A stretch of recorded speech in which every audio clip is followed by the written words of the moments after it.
তারা সেখানে জয় বাংলা স্লোগান কি দিয়েছিল? জয় বাংলা স্লোগান হয়েছিল, মুজিববাদী স্লোগান হয়েছিল। সেই স্লোগান হওয়ার প্রেক্ষিতে ছাত্র জনতা তাদেরকে পুলিশের হাতে উঠিয়ে দিয়েছে। কোন দলে কে ধরেছে সেটা তো আমরা বলছি না, সেখানে জয় বাংলা স্লোগান মুজিববাদী স্লোগান হয়েছে।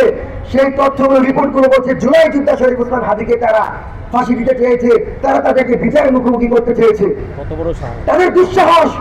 জয় বাংলা স্লোগান দিয়ে সেটাকে তারা এখন বলছে আমরা তাদেরকে মব তৈরি করেছি, আমরা পুলিশের হাতে সোপর্দ করেছি।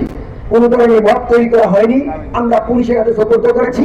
এবং মঞ্চ 24 অরাজনৈতিক একটি প্রেসার গ্রুপ যেটি জুলাইয়ের ম্যান্ডেটকে ধারণ করে আমরা জুলাইয়ের পক্ষে নিজেদের জান দিয়ে জুলাইকে রক্ষা করার জন্য দাঁড়িয়েছি।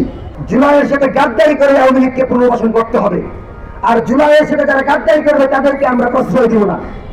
সেজন্য যারা বিভিন্ন জায়গা থেকে সুশীলতা দেখিয়ে আওয়ামী ন্যারেটিভ তৈরি করে আওয়ামী লীগ পুনর্বাসনের চেষ্টা করছেন, সাবধান হয়ে যান।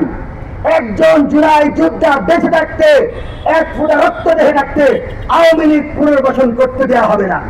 সেটা সচিবালয় হোক, মন্ত্রণালয় হোক, শিক্ষা প্রতিষ্ঠানে হোক।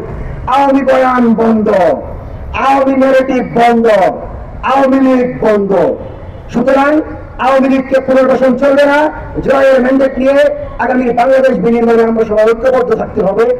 একজন জুলাই যুদ্ধকে তারা আজকে দুই বলছে, কতদিন পর জুলাই বিপ্লবকে সন্ত্রাসী বিপ্লব করে তারা আমাদের সবাইকে দেশদ্রোহী বলে ছেড়ে দিতে হবে।